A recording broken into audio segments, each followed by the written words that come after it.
നമ്മളിന്ന് നിങ്ങളെ പരിചയപ്പെടുത്താൻ പോകുന്നത് കുറച്ച് വെറൈറ്റി കോമ്പോസ് ഉള്ള ഒരു ഫ്രൈഡ് ചിക്കൻ കടയാണ് നമ്മളെ ക്രേസി ഹോട്ട് ഫ്രൈഡ് ചിക്കൻ.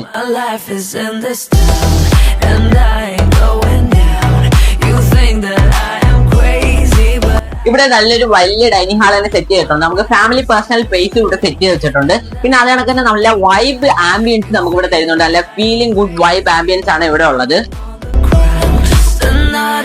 അപ്പൊ ഗൈസ് നമുക്ക് ഫ്രൈഡ് ചിക്കൻ ട്രൈ ചെയ്ത് നോക്കാം. അപ്പോൾ ഗൈസ് ഫ്രൈഡിന്റെ ടേസ്റ്റ് പറയാനാണെങ്കിൽ ഒരു രക്ഷയില്ല. കാരണം അത്രയും ഒരു സോഫ്റ്റ്നെസ്സും പിന്നെ അതിന്റെ അതേ ഫ്ലേവറും ആ ഒരു മസാലയുടെ അതേ ഫ്ലേവറും ആ ചിക്കന് നമുക്ക് കിട്ടുന്നുണ്ടായിരുന്നു. നല്ല ക്രിസ്പി ആൻഡ് സോഫ്റ്റ് ചിക്കൻ ആണ് ഗൈസ് ഇത്. വെനസ്ഡേ, തേഴ്സ്ഡേ, ഫ്രൈഡേ ഈ 3 ദിവസം കിടിലം വേറെ ഓഫേഴ്സ് ഉണ്ട്. പിന്നെ അതേ കണക്ക് തന്നെ അല്ലാതെ തന്നെ കോംബോ ഓഫേഴ്സ് ഉണ്ട്. പിന്നെ ഇത് മിനി കിട്ട്, ഇത് മസ്റ്റ് ആയിട്ടാണ്. നിങ്ങൾ അവിടെ നിന്ന് എന്ത് കഴിച്ചാലും ഈ മിനി കിട്ട് കഴിക്കണം ഗൈസ്. അത്രയ്ക്കും അടിപൊളി ടേസ്റ്റ് ആണ്, മസ്റ്റ് ട്രൈ ആയിട്ടുമാണ്. പിന്നെ അതേ ഞാൻ ബ്രോസ്റ്റഡും കഴിക്കുക, അടിപൊളി ടേസ്റ്റ്. ഇവിടുത്തെ ഫുഡ് ഐറ്റംസ് എങ്ങനെ ഉണ്ട്? സൂപ്പറാണ്. അങ്ങനെ ഓഫേഴ്സും കാര്യങ്ങളും കോംബോ അങ്ങനെ അടിപൊളിയാണ്, എല്ലാം അടിപൊളിയാണ്.